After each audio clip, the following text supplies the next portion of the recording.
At nandito tayo. Okay, so nakalagay dito, verify the information below and click confirm and proceed. Okay, para mabayaran na natin. So dito, method of payment, okay, nakalagay dito, use my alert pay balance.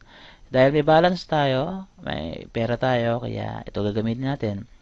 Just in case na meron na kayong alert pay account at walang pera yung inyong alert pay, pwede nyo i-hook ang inyong credit card. Safe na may itong alert pay. Alright?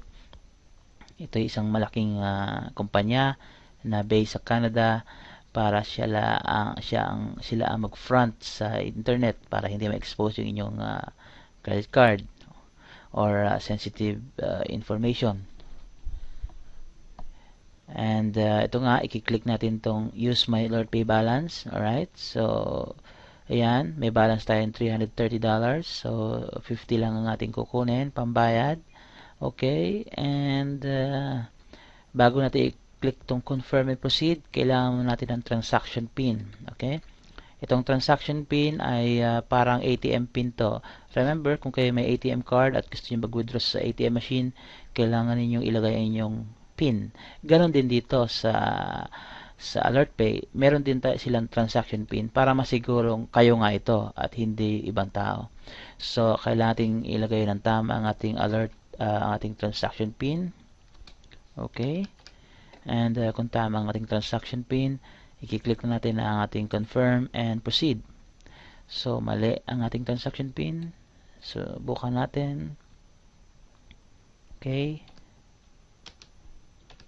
Mali nga dahil iba yung napindot ko, pero this time siguro tama ito ating transaction pin at pag-click natin ng confirm and proceed, and ayan, tinanggap na, payment successful, at nagbibilang yan. Pagkatapos nyan, dadaling ka na dun sa GSS. Alright, so nakalagay dito, pumalik ka tayo sa ating GSS. And sinasabi dito, your funding request was successful.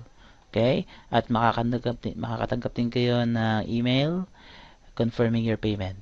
So, dito sa page na to, wala na tayong gagawin. Kaya nakalagay dito, please close this window. So, i-close na natin itong window na to. At bumalik na tayo sa ating JSS members area. At kung mapapansin niyo, zero pa rin ito, no? Despite nakapagbayad na tayo. So, ang gagawin nyo para mag-reflect yung changes, kailangan nyo lang i-reload. So, right-click, reload. Or click nyo itong reload page. Okay? So, basically, kailangan lang mag-reload ang page. At, ayan nga, pag-refresh ng page, nandyan na yung inyong pera. Ganun lang. So, 50. So, i-close na natin to. Okay? Babalik na tayo doon sa ating JSS Tripler. Okay, i-close na natin ito. And nandito na tayo ngayon sa ating JSS Tripler. And kung mapapansin niyo, zero pa rin yung dalawa sapagkat hindi pa na-refresh yung page. Okay, pag na-refresh natin yung page, supposed to be dapat nakikita natin yung ating 50 dito. Okay, dahil may laman na yung ating JSS account. So, right-click of reload ulit. Okay.